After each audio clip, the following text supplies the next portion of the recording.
AMD Ryzen Master updated for 9000 series with enabling EXPO memory change without reboots. AMD expects Ryzen 7 9800X3D availability to improve throughout the quarter. First Intel Arc B580 Battlemage GPU has shipped before launch. And lastly, Intel Arc B580 Battlemage GPU OpenCL/Vulkan performance leaks out. Okay, so firstly we have the AMD Ryzen Master release notes. This is the 2.14.1.3286 version that has been released. And these are the highlights that we're looking into. But I want to talk about one particular thing, is that memory can be overclocked on the fly, meaning that applying EXPO profile does not require a system restart. Basically, previously, of course, you have to, after applying an EXPO profile, you have to restart the PC, but now they're enabling it so that you don't have to restart it. You can just apply it on the fly and change it anytime you want. That is a really neat feature that is commendable, that is for sure. So it is much easier for your overclocking the memory while being on the fly, and also for the overclockers out there that doesn't want to waste too much time by restarting the system too much. Anyways, let's also see the other features that they've added, which is the add support for 105 watt eco mode for system utilizing AMD Ryzen 9000 series, 65 watts and 120 watts desktop processors. They've also added support for system utilizing AMD Ryzen 9000 series desktop processor for AM5 platforms. So obviously 9000 series has been added, so that's pretty good. They've also added some memory tuning parameters, which are pretty neat for sure. Only one way to tell to look into the update for sure. And some bad news, of course, which is, I wouldn't call it a bad news, but still it is somewhat bad news, which is support discontinued for AMD Ryzen and AMD Ryzen Threadripper 1000 and 2000 series. So I mean, if you're still owning a 1000 and 2000 series, you're gonna have a setback, which is not be able to use the Ryzen Master. And I think that is too early, but then again, that's AMD's decision, so I can't really complain there. And yeah, there are many more other features has been added, nothing really special, but the most important one, that is the memory overclock on the fly, which is a very neat feature. Next up, we have some information at Twitter X from Paul Elkhorn, and he has reported something interesting, quoting that AMD on 9800X3D shortage. We're working diligently to get as much supply to market as soon as possible, with more processors being shipped every week. We expect availability to get better as shipments ramp throughout the quarter. So basically what we're understanding here, in December, or at least in the first quarter of 2025, we might be seeing more supply of 9800X3D, which is a very good news, because we already know that 9800X3D has been scalped terribly, and now there's no stock available, of course. However, according to Hardware Lux, we have some information regarding the 9800X3D availability in Germany. We have some particular scene, that is that the first week looked around availability of the Ryzen 7 9800X3D is still quite good, which is kind of interesting. In Germany, we're looking that the availability seems to be okay, not great of course, but it's available because orders from large shops were processed, and Mind Factory in particular was apparently able to deliver larger quantities. However,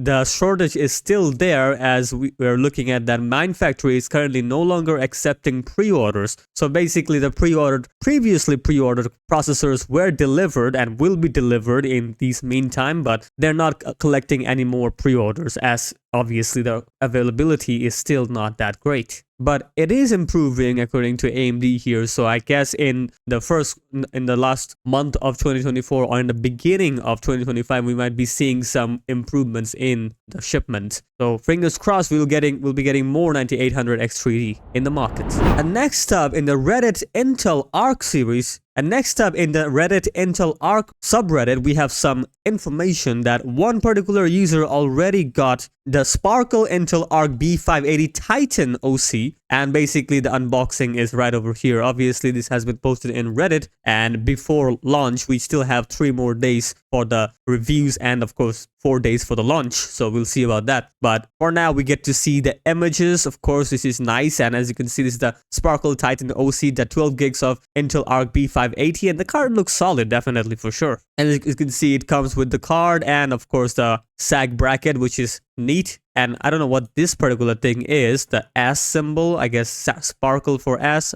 Maybe it's magnetic, probably, we'll see about that. And yeah, this is a particular GPU. The GPU looks pretty decent, not gonna lie. The blue themed, of course the Intel themed we could say, and the Sparkle logo right over here, and the 3-fan design card looking pretty decent. Not so thick, only 2-slot design, which is expected because it's an Intel B580. Should be efficient enough as it only gets 200 watts TDP or TGP, should I say. And that's the back plate, which is again very simple, generic. There are some cutouts here, which is gonna help the airflow going in from the top, so that should be good enough. And yeah, this is the card on a system we're looking at here, which is this is a pretty open case, so that's nice. And the card looks pretty decent, not gonna lie. It looks good. Not my style, of course, as it's a blue color theme. I'm not gonna go for any blue color theme, of course, but it's a decent looking card, and it's also cheaper than compared to any other GPU in that price range. So yeah, I mean, if you're planning to buy this particular GPU, I think it's gonna be a good deal, as we're gonna be getting some performance leaks in the next particular news. And next up, of course, the performance has been leaked about the Intel Arc B580, and this is the OpenCL score we're looking at here, which is 98,343. And the confirmation is right over here, as you can see, Intel Arc B580 graphics, which is clocking at 2850 MHz, and compute units are 160, which is absolutely correct. The processor they're pairing with is the Intel Core Ultra 9 285K, so that's no big deal. But the score is right over here, which is the OpenCL score, which is 98,343. And the next one is the Vulkan score, which is 103,445. Again, we don't have any comparisons, so let's look into the comparisons. So video cards have done the comparison in a really good manner, so let's look into it. So we have the Intel Arc B580 scoring at 98,343, comparing with the Radeon RX 6700 XT and RTX 4060. Similarly, in the Vulkan, we have the same comparison. Also, they've compared the Intel Arc